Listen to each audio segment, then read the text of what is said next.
The brown paper bag crinkles as you pull it from your backpack. The clock reads 11:30 a.m. Lunchtime. Your stomach growls as you open the bag, wondering what Mom packed today. That familiar smell hits you, not fancy restaurant food, not gourmet cuisine, just the simple, comforting aroma of your childhood lunch sandwich. Let's take a trip back to those simpler days when lunch wasn't about nutrition facts or Instagram photos. These 25 forgotten sandwiches defined our school days and disappeared when we grew up. Bologna sandwich, the king of all school lunches. A single slice of pink, perfectly round meat on white bread, sometimes with a smear of yellow mustard, maybe a piece of American cheese. The meat always seemed to have that strange red ring around the edge.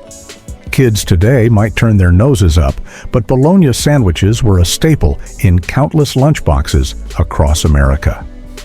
The sandwich came with an important childhood decision: eat the crust or tear it off. And who can forget peeling off the red plastic ring from the bologna slice before Mom made the sandwich? Some kids got fancy versions with lettuce or tomato, but the classic was just meat and bread. Simple, reliable. There when you needed it, just like your favorite stuffed animal or security blanket. Olive loaf sandwiches, the adventurous cousin of bologna. Olive loaf had those mysterious green olive pieces embedded right in the meat. Each bite delivered a salty surprise. Some kids traded these away instantly, while others cherished them. Olive loaf sandwiches separated the playground into two clear camps: those who understood their strange appeal and those who couldn't get past the weird green spots. There was rarely middle ground. Your grandma probably called it pickle loaf and insisted it was fancy stuff. The sandwich usually came with plain white bread and maybe a light spread of mayonnaise. Nothing else needed. The olives provided all the excitement. Tuna salad sandwiches, the sandwich that announced itself the moment you opened your lunch bag. Everyone within 10 feet knew immediately. Tuna day had arrived. Mixed with too much mayo and maybe some chopped celery, tuna salad sandwiches had a way of making the bread soggy by lunchtime. But that didn't stop them from being delicious. The cafeteria smelled like a fishing dock when enough kids brought these from home. The real tuna sandwich experts knew to add potato chips inside for extra crunch. The sandwich came with an unspoken rule. You sat a little farther from friends when eating it, a courtesy everyone understood. Onion sandwich, not for the faint of heart or those hoping to make new friends. The onion sandwich was shockingly simple: sliced raw onions between bread with a bit of mayo or butter. Your breath announced your lunch choice for hours afterward, usually found in lunchboxes of kids with parents or grandparents who grew up during the Depression, when simple meant surviving. These sandwiches taught you early that food didn't have to be complicated to be satisfying. Your afternoon teacher always knew who had an onion sandwich at lunch. No hiding that evidence, no matter how many times you visited the water fountain. Cheese and ketchup sandwich, the sandwich that confused adults but made perfect sense to kids. American cheese slices with ketchup squeezed on top. Basically, a deconstructed cheeseburger without the burger.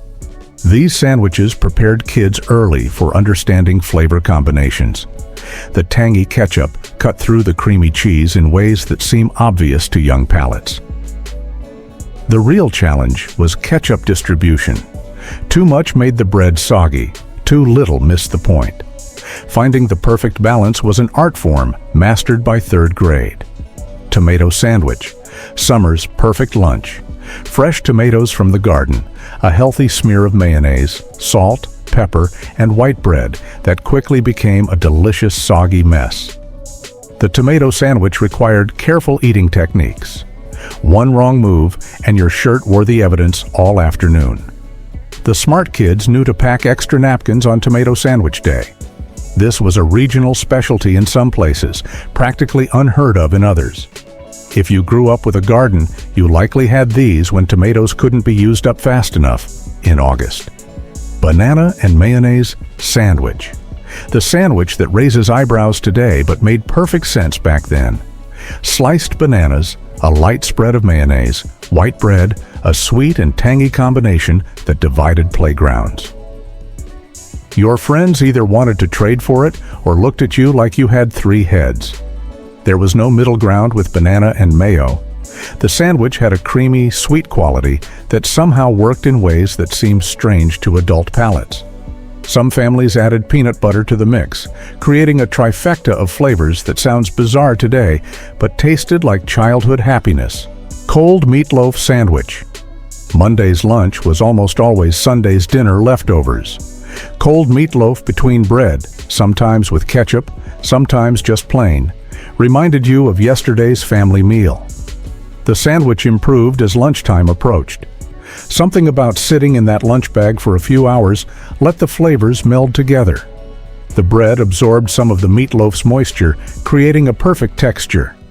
Kids with cold meatloaf sandwiches rarely wanted to trade. They knew what they had, comfort food that somehow tasted better cold than it did hot. Bread and butter sandwich.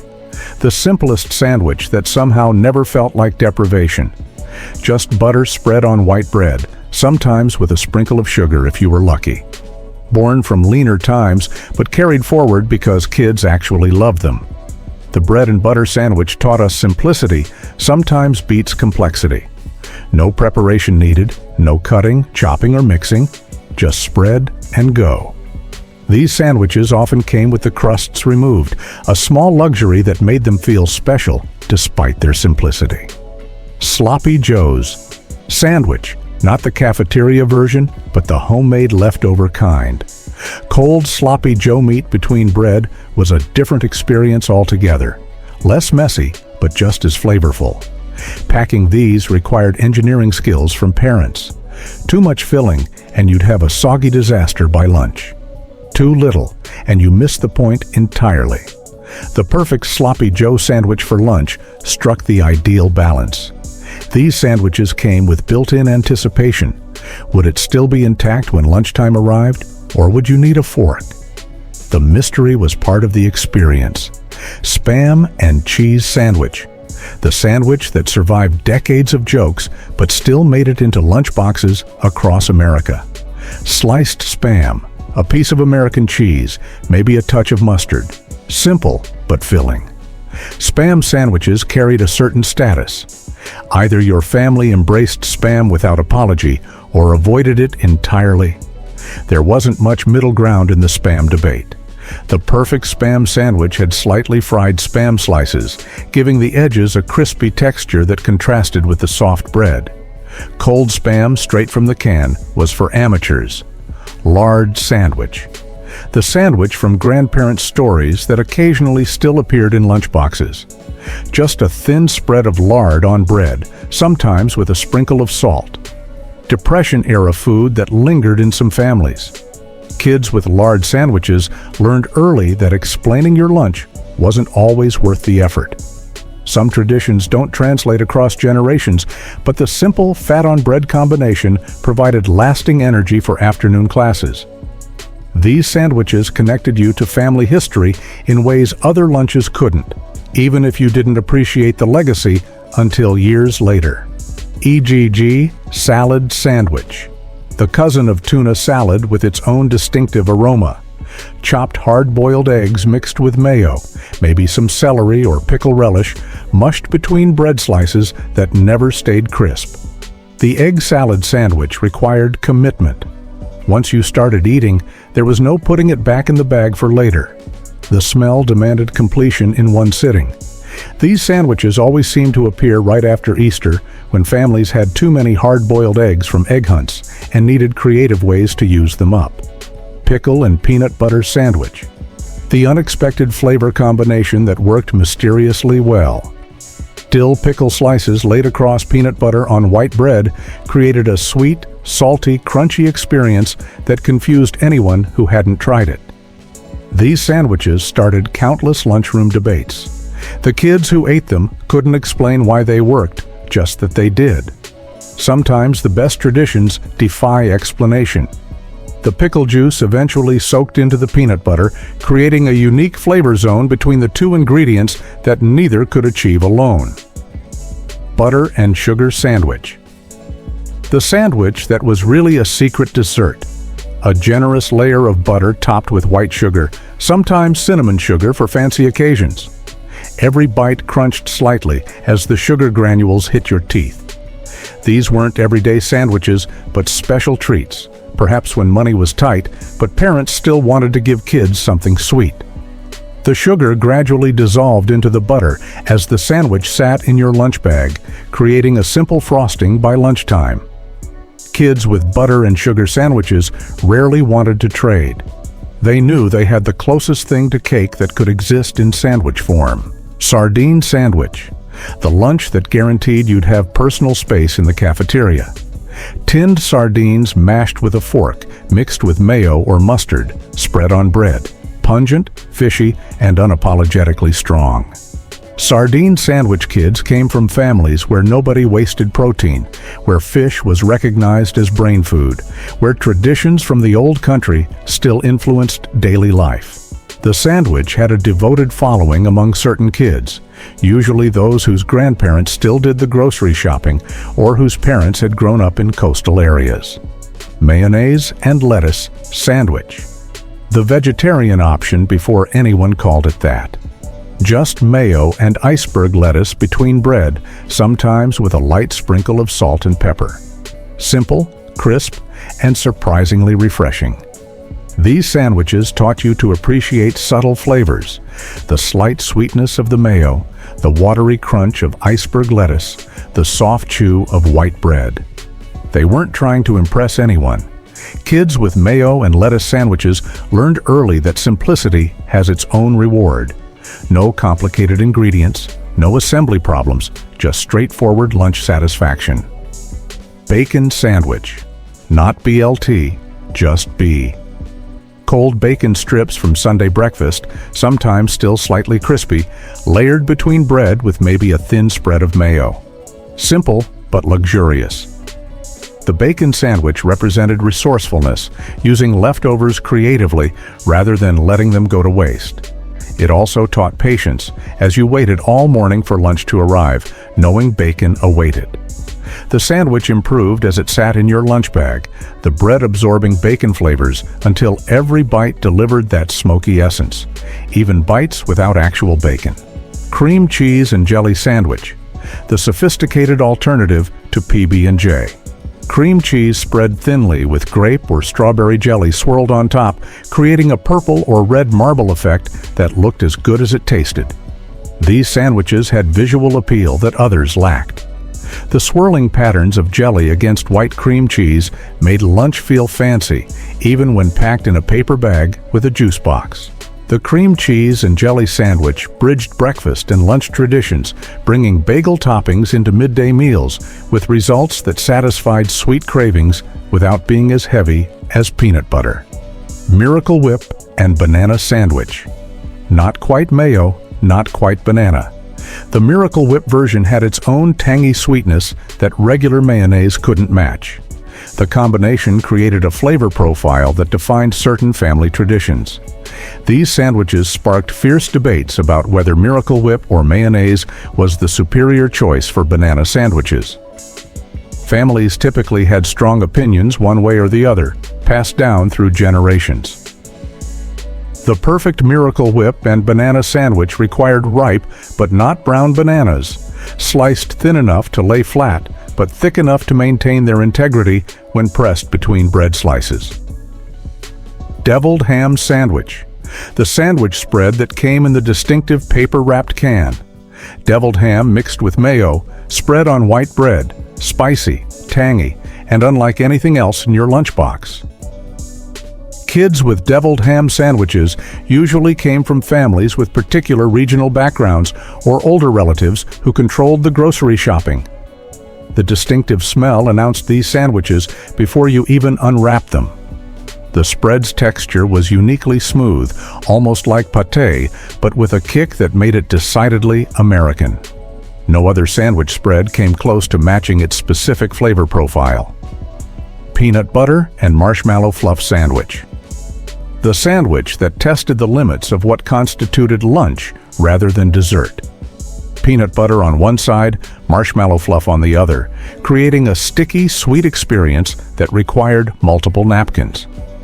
These sandwiches represented special occasions for most kids. Regular appearances of Fluffer Nutter sandwiches meant your mom was either exceptionally cool or had given up on nutrition guidelines entirely. The critical technique involved spreading the marshmallow fluff without tearing the bread, a delicate operation that sometimes resulted in structural failures, but always tasted delicious regardless. Cucumber sandwich, the refined option that seemed imported from another world. Thinly sliced cucumbers between bread spread with butter or cream cheese, sometimes with the crusts removed for extra fancy points. These sandwiches appeared most often in lunchboxes of kids whose parents read British novels or hosted tea parties. They had a refreshing quality that made them perfect for early fall or late spring days when the classroom felt too warm. The cucumber sandwich taught subtle lessons about texture. The contrast between crisp vegetable and soft bread created an eating experience focused on mouthfeel as much as flavor. Salisbury steak sandwich. Salisbury steak was already questionable as a dinner entree, but serving it as a sandwich ingredient was pure cafeteria madness.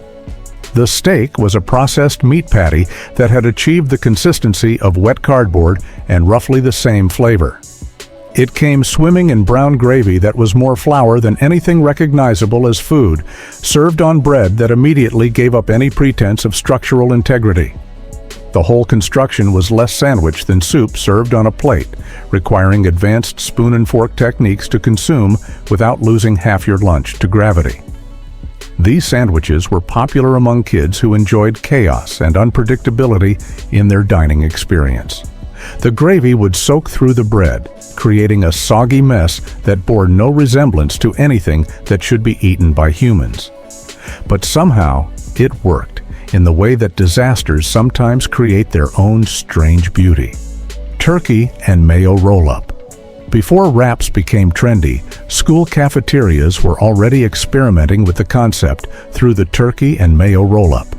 This wasn't sophisticated cuisine, it was lunch meat engineering at its most basic level.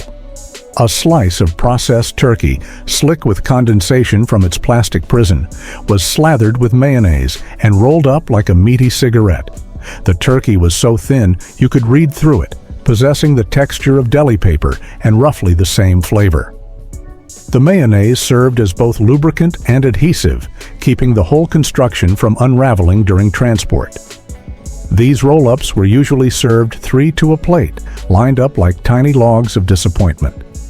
Kids would unroll them methodically, eating the turkey separate from the mayo-soaked bread, because even children understood that some combinations were too weird to consume as intended. The whole concept felt like someone had given up on the idea of actual sandwiches. Liverwurst and mustard. Liverwurst was the sandwich that separated the truly desperate from those who still had dignity left to lose. This gray-brown paste had the consistency of baby food and a flavor that suggested someone had tried to make meat from ingredients that weren't quite meat. It came in a tube like toothpaste, though considerably less appetizing, and was squeezed onto bread with the same ceremony usually reserved for caulking bathroom tiles. The mustard wasn't there for flavor enhancement.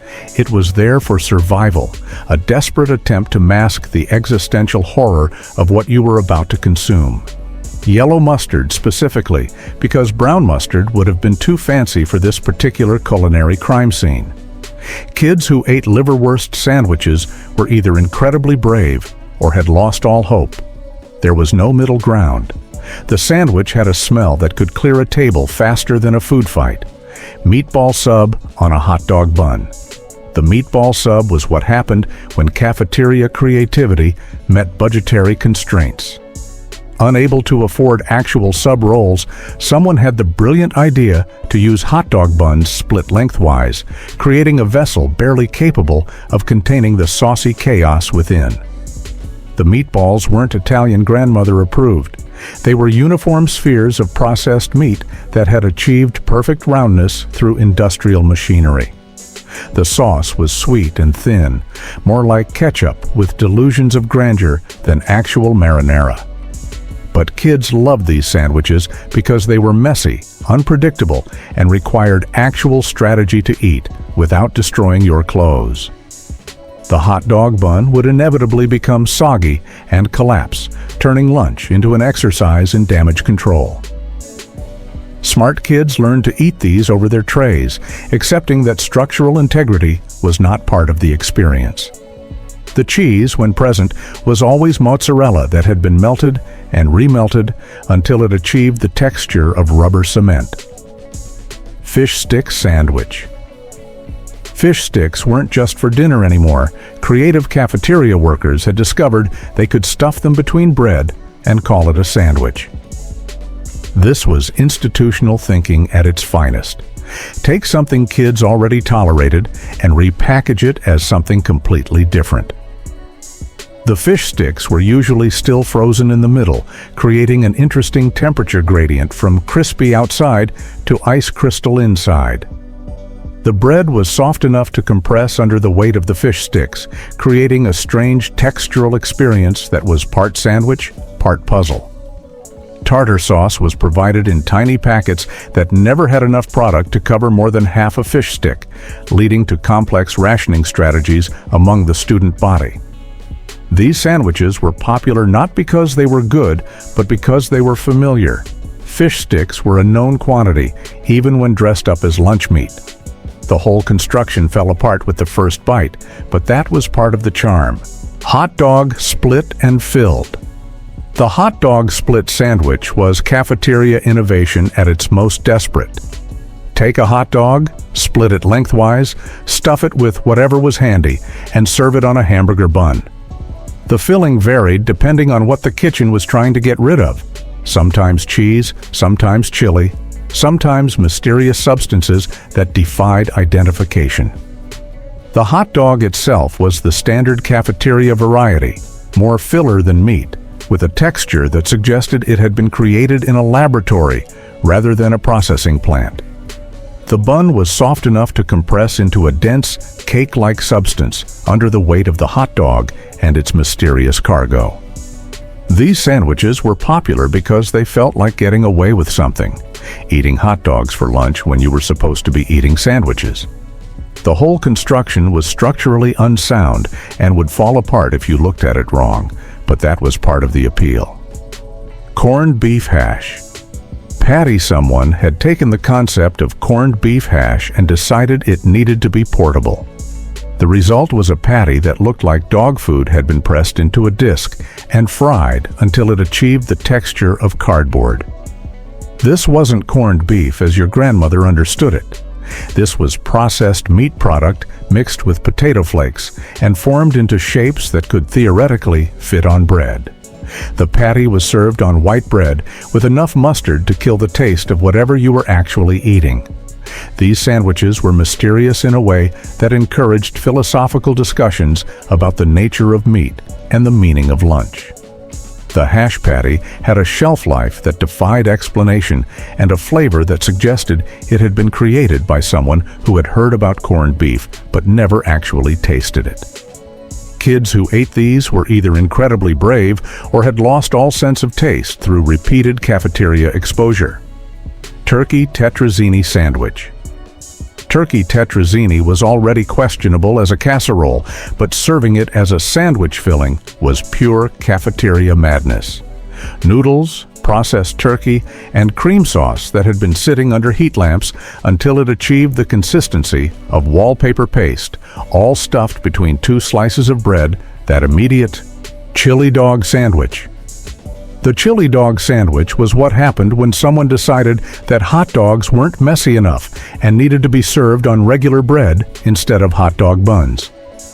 A standard cafeteria hot dog was placed on white bread and topped with chili that was more beans than meat and more liquid than solid. The bread immediately gave up any pretense of structural integrity, becoming a soggy mess that required advanced eating techniques to consume without losing half your lunch to gravity. The chili was sweet and thin, like ketchup with delusions of grandeur, and the hot dog was the standard processed variety that bore no resemblance to anything that had ever been part of an actual animal. These sandwiches were popular because they were interactive dining. You couldn't eat one without making a mess, and making a mess was basically a childhood constitutional right. The whole experience was more about surviving the meal than enjoying it.